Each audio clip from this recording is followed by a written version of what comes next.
Olá, pessoal. Sejam bem-vindos, sejam bem-vindas ao primeiro episódio do nosso podcast Agilidade com Objetividade.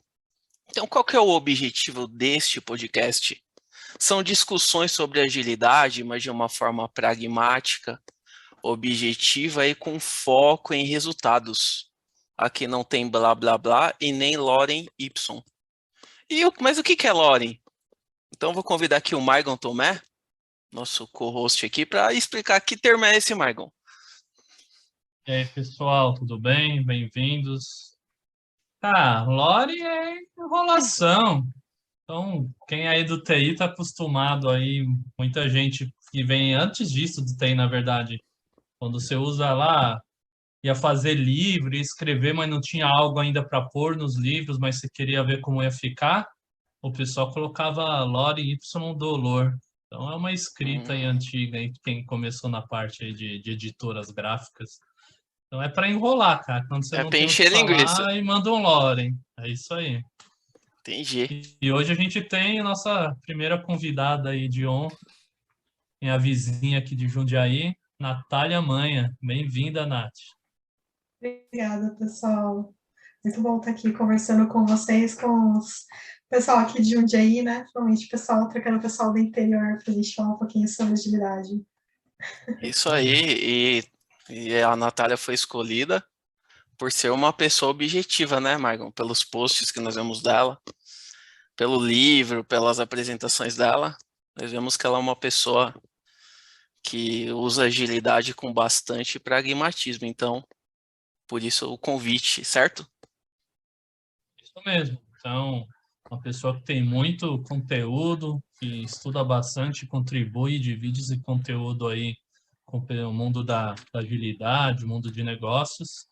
Então faz todo sentido o nosso primeiro episódio aí de falar com objetividade.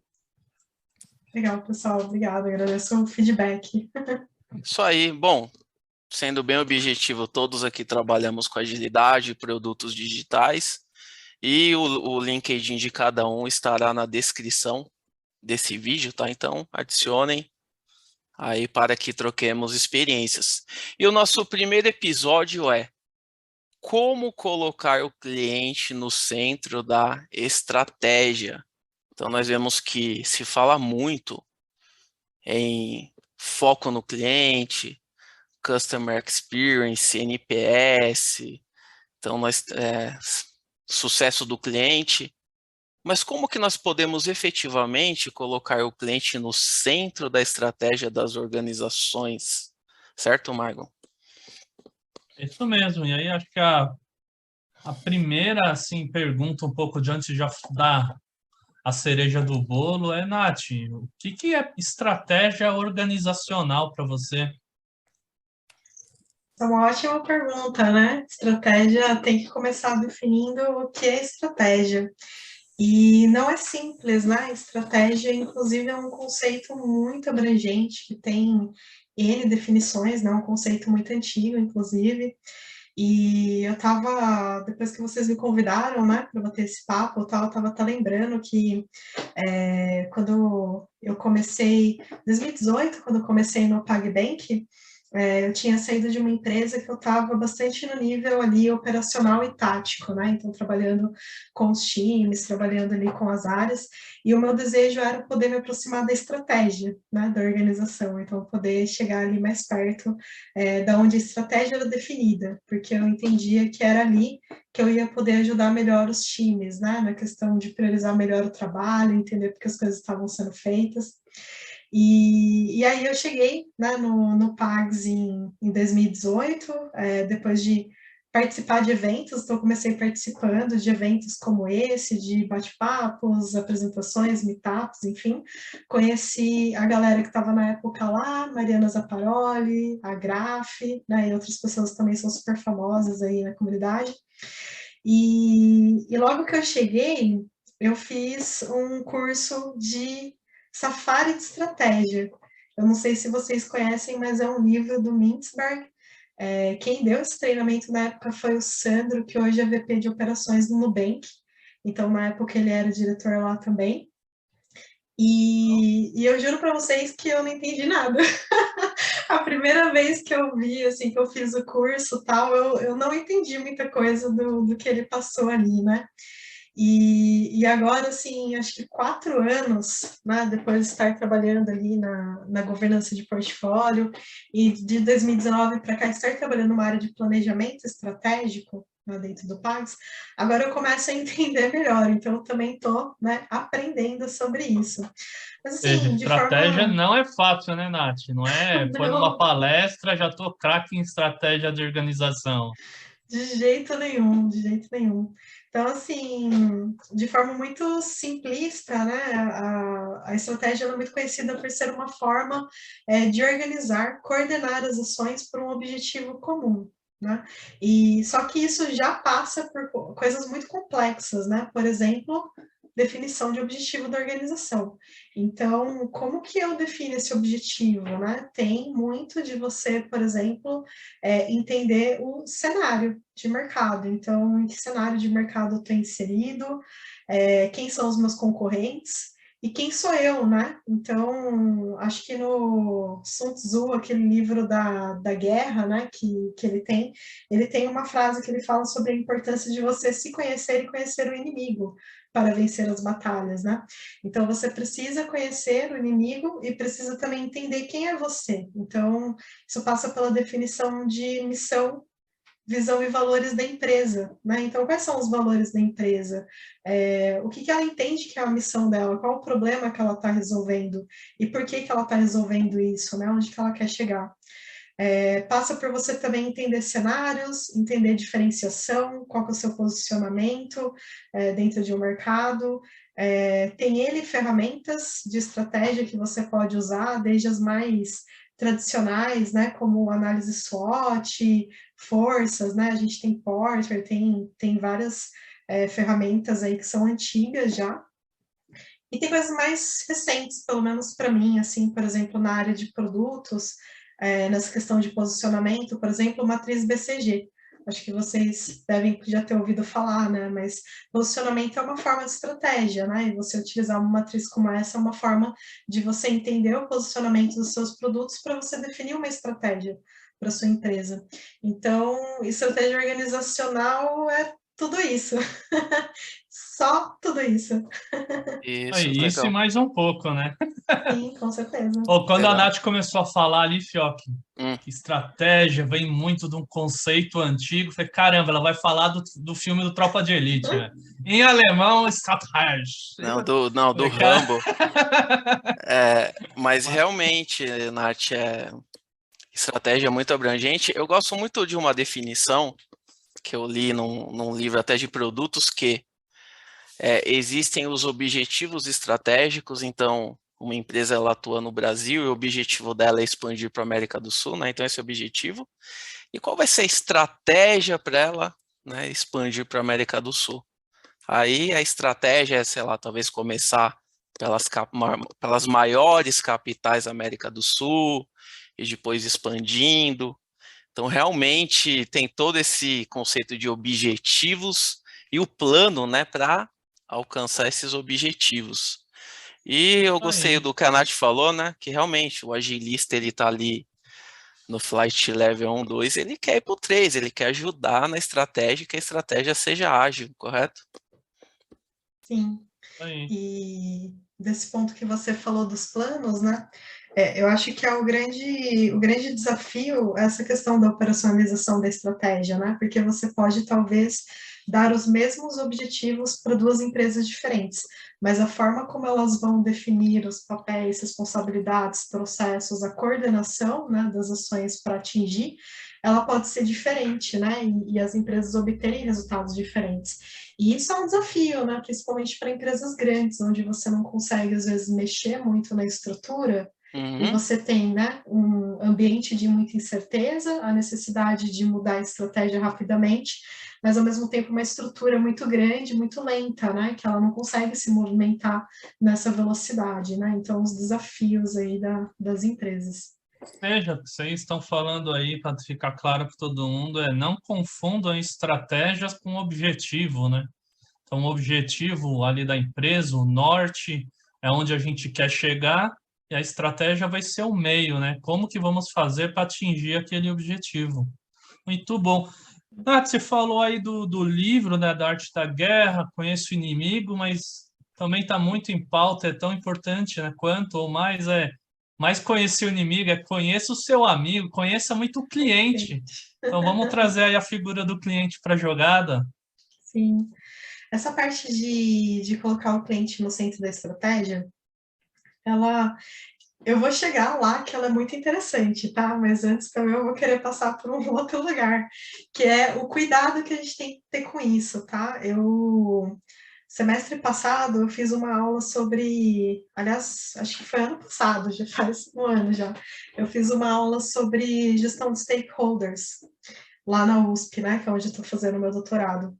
E, assim, uma coisa que eu achei muito interessante de conhecer nessa aula é a questão de como a gente tem hoje uma base, assim, nas empresas de uma gestão que eles chamam de shareholder, que é aquela gestão onde a empresa tem uma visão muito financeira e que ela quer, né, atender ali as necessidades dos investidores, né? E acho que é muito importante as pessoas conhecerem, né, essa base, conhecerem isso, porque você vai chegar numa empresa e por mais que você queira, né, tipo, aplicar tudo que tem de novo e bacana na agilidade, você precisa também entender o contexto da organização, né? Então, se é uma organização que ela tem investidores, é lógico que você não quer que ela seja uma empresa que é gestão de shareholder pura, né, que só olha para, tipo, receita, receita, receita para o investidor.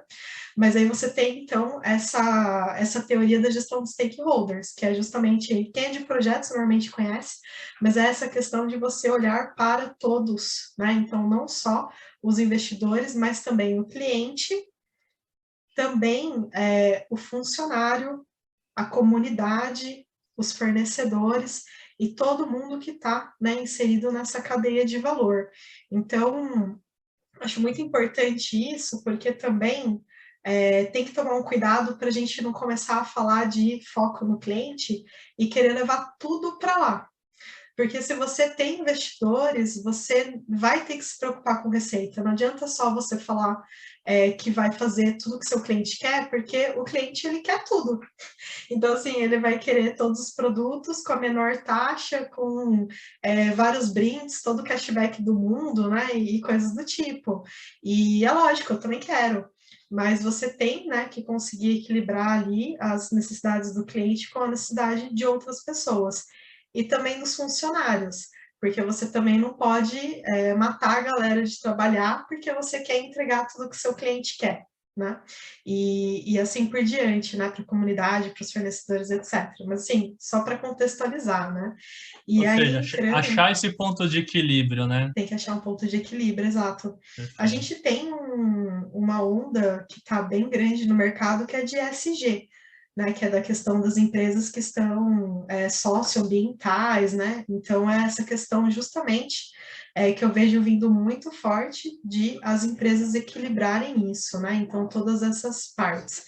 Aí vem empresa cidadã, empresa, né, que trazem essas questões para os funcionários e tal. E assim, uma vez que você tem, né, que você entende que tem que ter um equilíbrio tudo isso, vamos focar no cliente, né? E aí o que você falou sobre essa questão de como colocar o cliente no centro da estratégia, né? Então, assim, quem trabalha com produto não tem jeito, né? Você faz produto para alguém e se você fizer bem feito, você vai ter receita e vai conseguir fazer, atender ali todos os outros objetivos da organização, né? Então, colocar o cliente no centro da estratégia, eu entendo que é uma coisa muito necessária, mesmo quando você está falando sobre produtos, tá? Achei E muito o legal. como? Opa, fala aí, Thiago. Achei muito legal o que a Natália falou do comece com o que você faz hoje, né? Não dá para chegar na empresa e do dia para a noite. Não, vamos focar totalmente no cliente. Agora, antes de ir para o como, Margon, então só queria assim resumir qual que é o objetivo de colocar o cliente no centro da estratégia. Quais são os benefícios? Por quê? O que que eu vejo, tá? Eu vejo que se fala muito em cliente, mas só que quando se vai definir a estratégia, as métricas não se fala tanto em cliente geralmente, e o efeito colateral disso é criarem uma área que é especializada em clientes, sendo que, na minha opinião, isso deveria ser cultural. Então, por que colocar o cliente no centro da estratégia? Isso também traz benefícios financeiros? Sim, então, acho que tem muita discussão também sobre essa questão, né, de colocar, você ter uma área para olhar para a experiência do cliente, né, na verdade, o pessoal tem questionado muito essa questão do CX não ser suficiente, né, de você precisar do customer business, que é justamente essa questão de você olhar isso por tudo. Mas, assim, é lógico que tem, né, a questão do ganho financeiro, e muitas vezes é difícil mesmo de você mensurar, né, mas eu entendo que se você uma pessoa que trabalha com produtos, essa questão de você entender, né, a proposta, vamos pegar uma ferramenta simples, né, o Canvas, e sim, eu falo bastante sobre ele. Então, assim, você vai pegar o Canvas, a primeira coisa que você vai entender é quem é o seu cliente, né? Então, quem é a pessoa para que você vai desenvolver esse produto. Você tem, né, aí práticas, design thinking, etc., para você entender persona, entender jornada, né?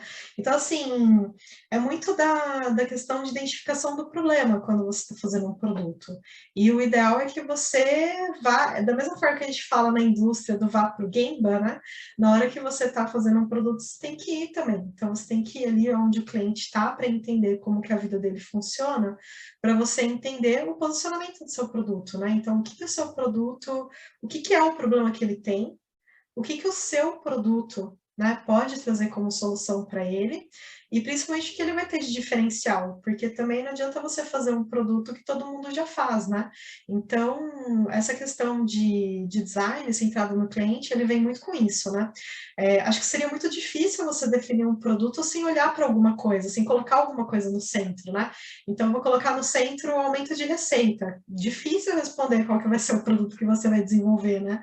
Então, assim, não, eu vou colocar no centro um problema a ser resolvido, né? E esse problema, ele ocorre na vida real, ele ocorre num grupo de pessoas, né? Um grupo específico de pessoas. Então, eu vou lá para entender como que esse grupo se comporta, quais são os costumes, né? O que eles fazem, e entender como minha solução se encaixa, né? Então, assim, entendo que é essencial para o produto você ter essa questão de centrar no cliente para definir essa solução. E o legal é que o Business Model Canvas, ele tem uma extensão ali para o cliente, né?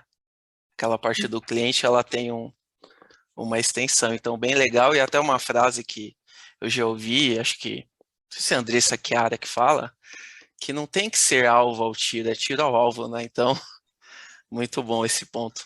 Vai lá, Michael. Excelente. Não, vou pegar umas deixas aí que vocês falaram. Então, também falaram aí de métrica. Então, isso é um ponto que a gente trabalha bastante, né? A maioria das empresas já são robustas em algumas métricas, né? Então, fala KPIs, cara, tem KPI pra caramba. Mas aí quando você vai ver quais são as métricas que geralmente as empresas têm, você vê que é muito focada no quê? Ou são métricas puramente de negócio, né? Ou métricas ali de produto.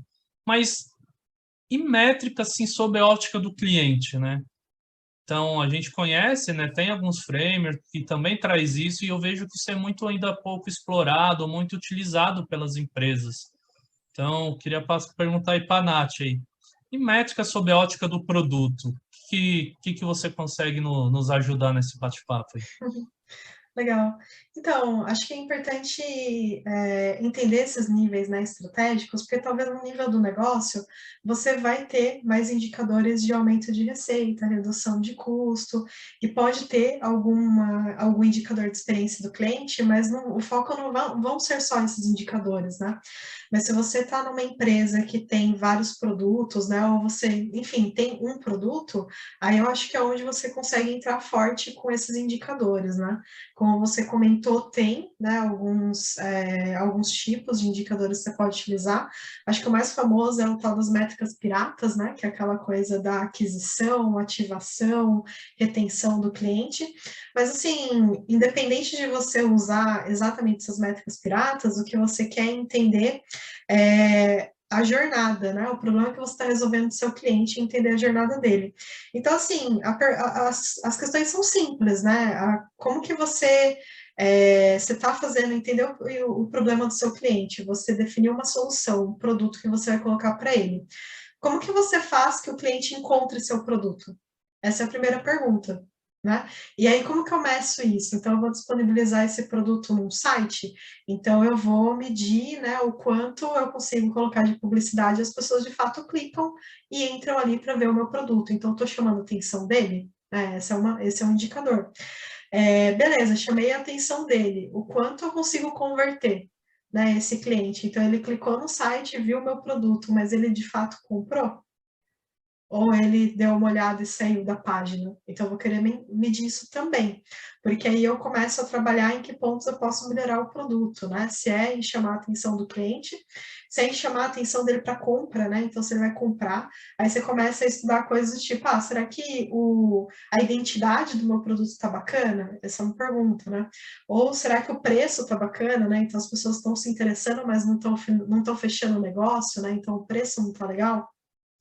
E aí depois a questão também do tempo que ele fica dentro do seu produto, né? Então o ciclo de vida ali do cliente e a satisfação dele. Então, assim, ele está ficando bastante tempo, ou também ele entra e sai, né? Isso também pode acontecer. E ficando algum tempo, como que está a satisfação dele com esse produto, né? E aí eu começo a pegar feedback para melhorar.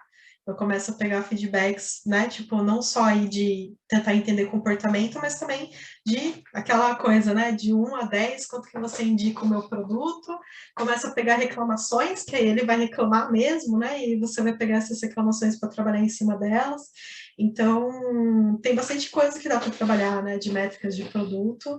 Não é fácil, porque você precisa ter ferramentas para conseguir captar esses dados, processar eles, analisar, né? Então, principalmente em empresas grandes, se você não tiver boas ferramentas, sistemas para fazer isso, você vai ter um monte de dados sendo perdidos e são dados que poderiam te dar feedback para a estratégia. A gente tem que ter o produto certo, mas também encontrar os clientes que querem aquele produto, né?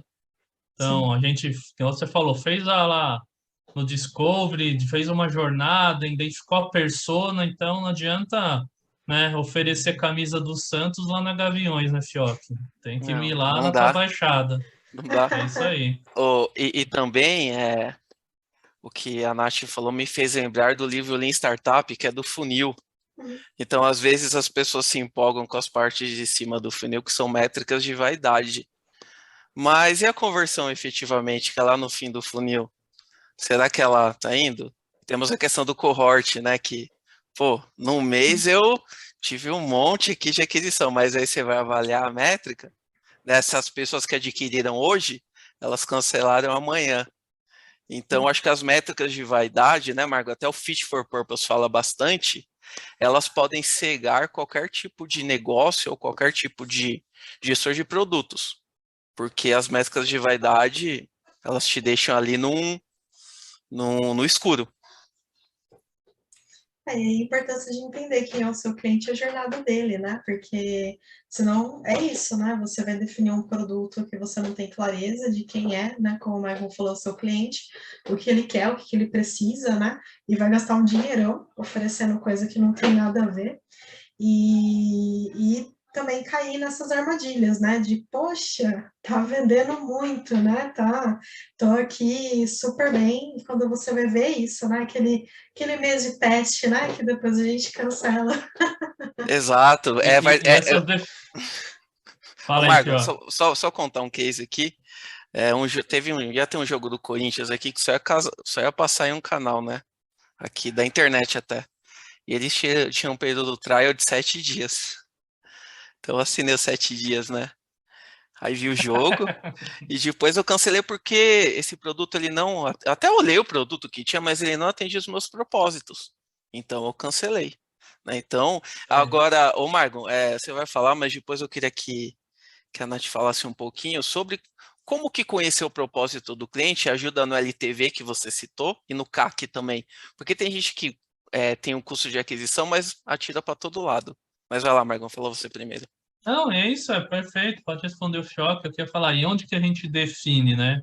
Isso aí não adianta lá jogar a bucha lá na mão do PO que está lá no operacional, né? Isso aí, identificar bem qual o caminho que a gente vai fazer para atingir o objetivo, é a estratégia, né? Então, o tópico aqui da conversa aí remete a isso. Então, por isso que é importante definir, depois não adianta cobrar se a estratégia não está bem definida. Fala aí, Nath. Você falou um ponto também interessante que eu acho que casa com a pergunta do Daniel, que é, e o PO que está no operacional? Então, assim, como que conhecer, né, o comportamento aí do cliente ajuda a melhorar os indicadores, né? E aí você comentou, indicadores são muito comuns de negócio, né? E muitas vezes o PO não está olhando para eles, mas deveria, né? Então, assim, o PO não deveria estar no operacional, ele não deveria. Ele deveria estar olhando a cadeia como um todo, né? Então, ele deveria estar entendendo o cliente desde a entrada, né? Essa aquisição, a conversão, olhando esses indicadores e usando isso para definir a estratégia de evolução do produto. É um desafio mesmo, porque não é perfeito em lugar nenhum, né? Eu entendo, se alguém chegar, se tiver alguma empresa que está falando, fazendo isso perfeitamente, eu vou pedir ajuda para mim também, né? Porque os POs, realmente, eles estão no dia a dia, é extremamente complexo o trabalho que eles fazem, e estar no dia a dia com o time, né, ele toma muito do tempo, e você, ao mesmo tempo, pede para o PO acompanhar, né, essa jornada de produto que ela é tão grande, é tão complexa também. Então, assim, eu não sei se vocês já até viram casos o PO tá no time, o time tá reclamando que o PO não conhece a estratégia. Aí o PO tá lá tentando, né, entender o cliente, buscar a estratégia, e o time tá reclamando que o PO não aparece, né? Então, assim, o PO fica num lugar péssimo, né? Mas é um desafio, e eu entendo que é curto. a necessidade de entender o comportamento do cliente para poder melhorar esses indicadores. Olha, Natália, eu já vi PO que não sabia qual que era a estratégia e já vi C-Level que não sabia também, tá? Então, né? Acontece. Eu não vou nem comentar isso. Né? Não, mas é isso mesmo, tudo questão de estratégia, então, de alinhamento, disso chegar, claro, ser transparente, né, é importante, né? Então, tem técnicas, tem frameworks que ajudam isso, né? Então, mas não é fácil. Então, realmente tem até outros papéis aí que surgem, né, que já existem, como o PM, que às vezes acaba ali tem o papel tanto do PO quanto do PM, e o PM está mais olhando, digamos, para fora, né, olhando para o mercado, enquanto o PO olha mais interno ali, né, para, vamos chamar, para o downstream, né, para a execução dos produtos na esteira de desenvolvimento. E até tem outra discussão que eu acho que já acaba caindo num outro bate-papo que a gente pode ter futuramente, né, de papéis e responsabilidades. Será que o PO está acabando ou ele está se transformando? Será que o PM vem mais forte? Mas aí a gente consegue bater um papo depois. Ou será que a gente tem que voltar para lembrar que a agilidade fala sobre o modelo colaborativo, né? Então, se você tem uma empresa grande tão complexa e você tem áreas, né, de atendimento, CRM, marketing, etc., produto, essas pessoas deveriam trabalhar juntas, né? Acho que a gente volta a fazer uma segmentação de atividades que devolve a gente para o modelo de indústria, né? De cada um bate um prego ali e no final ninguém sabe o que está entregando no final. E olha que indústria tem modelos muito melhores, tá? A gente não pode falar mal de indústria, mas tem que tomar cuidado com essa segmentação, né? Senão Bastante eficientes, né, Nath? Inclusive, né? Então, Tem indústria bem exato, eficiente nesse modelo. Exato. Então, se não o atendimento está recebendo a reclamação do cliente e a reclamação está morrendo ali, né, o CRM, as outras, o marketing, né, também com vários canais ali de coleta de dados, né, que poderiam estar trazendo feedback, e o PO lá dentro do time fazendo o quê, né, escrevendo histórias que não estão atendendo o cliente, mas assim, acontece, gente, acontece, empresa grande, eu entendo que a gente como, né, parte de times de agilidade, etc., tem que ajudar os POs nisso, né, ajudar as organizações nisso, e aí se chegar no nível do C-Level não saber também, aí tem que parar tudo, stop the line, e vamos voltar aí para a prancheta, porque precisa discutir melhor, Exato. né? A gente falou do funil, né? Eu vejo muita empresa também que segmenta no funil. Você vê lá o marketing, não, eu só trago para dentro, eu fiz minha parte. Agora converter é com a outra área. Aí o cara não conversa, você não trouxe a pessoa certa, não, você que não conseguiu converter. Ou quando depois, retenção ou retenção, você que não soube reter o cliente. Exato. Viu, mas eu tenho uma pergunta. Bom, Natália, estou lendo o seu livro sobre equipes virtuais ágeis, que é um assunto extremamente atual. E eu queria saber como equipes remotas podem manter o foco no cliente. Existe alguma técnica, existe alguma coisa que você indica aí até para os agilistas? Não, agilista não. Agile Master, Agile Coach, Scrum Masters, o que você nos indica? Legal. Bom, quando eu escrevi esse livro, eu trabalhava na IBM e eu trabalhava bastante com equipes remotas, porque as equipes eram globais, então tinham pessoas na Índia, China, Estados Unidos, assim por diante.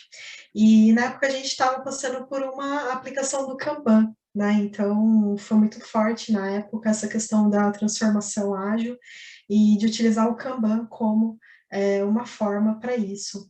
E a gente, para fazer essa transformação, né, para ensinar as equipes sobre o Kanban, a gente na época utilizou uma prática que é o Static, muito conhecida aí por quem é do Kanban, que é esse System Thinking Approach to Implementing Kanban. Então, é uma forma de implementação do Kanban com uma visão sistêmica. E ele começa justamente pelo entendimento de quem é o cliente.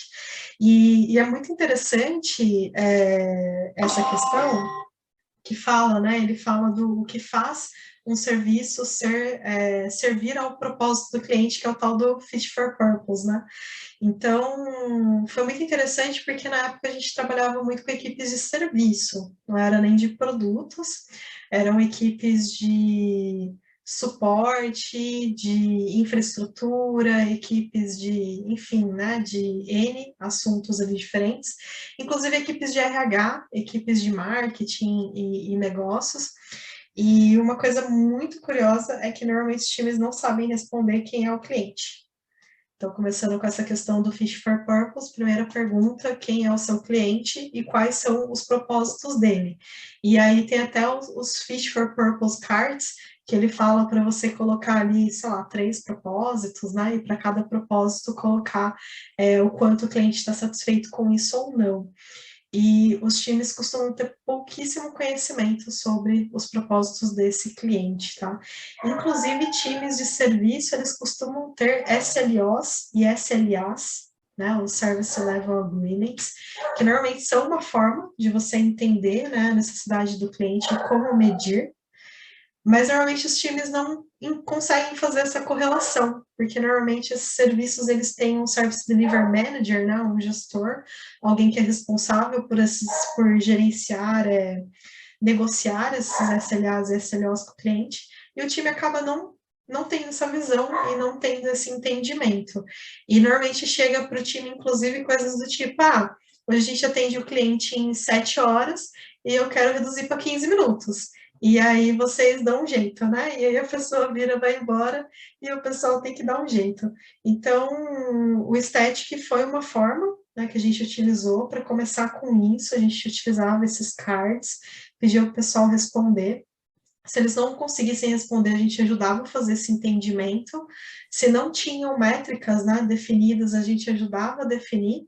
E aí, uma vez que a gente tinha isso definido, a gente partia para a parte de entendimento das insatisfações, né, desse cliente. Então, o que não está bom, que métricas não estão boas. E aí sim, analisar a demanda, analisar a capacidade, mapear processo. E o Kanban, o último passo, né? A questão de você definir ali um processo num quadro, né? Para as pessoas andarem no post-it. Então, aí a importância de você ter, né, essa clareza de que, para quem é do Kanban, né, o quadro não é o fim, né? Tipo, não é o objetivo de tudo isso, mas sim esse entendimento dos propósitos. E aí, Static para serviços, mas serviço, produto, né? Então, pode ser utilizado também para o produto, e tem muita gente que fala, né, sobre essa aplicação do Fit for Purpose, do Static para produtos também. Então, o Static, mesmo se usar Scrum, pode utilizá-lo. Pode, Pode, sem né? problema nenhum. Pô, acho que infelizmente, a conversa está ótima, mas nosso tempo está acabando. Então, acho que entrar aí para a parte final, agradecer muito a Nath aí por essa aula que ela deu aqui com a gente, simpática, manja muito. E, Nath, também fica à vontade aí se quiser fazer o jabá aí do livro, ou você já escreveu outros aí também, pois o link também vai estar aqui nos comentários. Então, fica à vontade, Nath, muito obrigado. Legal. Bom, fazendo jabá, o meu livro aí sobre equipes virtuais ágeis, ele é baseado na minha dissertação de mestrado, onde eu estudei sobre projetos globais, indicadores de desempenho em equipes de alta performance. Foi a minha porta de entrada na agilidade, né? Então, de 2015 a 2018, quando eu trabalhei com agilidade ali na IBM. O livro é um resumo desses dois períodos, né? Então, tanto do mestrado como dessa minha experiência na IBM. Tem bastante dicas bacanas para quem está começando, não é um livro muito profundo, né, muito extenso, é um livro bem raso, uma coisa, acho que é rápida de ler, né, depois o Fioc pode dar um feedback para mim também, e quem tiver interesse, o livro está à venda na Amazon, o pessoal vai colocar aí o link, né, e espero que vocês gostem, né, espero que o Fioc goste aí da leitura. E quem quiser, né, me procurar para trocar uma ideia, eu estou lá no LinkedIn, pode ficar à vontade. Não estou em outras redes sociais, porque eu estou tentando focar aqui no doutorado e dá trabalho pra caramba, então. Mas queria agradecer o convite, muito legal bater esse papo com vocês. Desejar muito sucesso para vocês, né, com esse novo modelo que vocês estão aplicando. Não esqueçam de fazer o Fit for Purpose, tá? Desse modelo aqui e definir muito bem a estratégia de vocês para vocês terem muito sucesso. Obrigado. Fioc, considerações finais? Não, muito bom. Falando em Fit for Purpose, você aí que está nos ouvindo, nos assistindo, deixe seus comentários aqui, o que você achou, se atendeu o seu propósito, quais assuntos você gostaria que nós aqui tratemos, né, quais também palestrantes. E esse papo aqui foi muito bom, muito obrigado, Natália Margon, acho que nós fomos muito objetivos e muito pragmáticos. E a Natália será convidada novamente aí mais cedo ou mais tarde. Ela estará aqui Certeza. novamente e foi muito bom. Muito obrigado a todos. Isso aí, que seja o primeiro de muitos. Valeu, pessoal. Valeu. Valeu, Valeu. gente. Tchau, tchau. Tchau.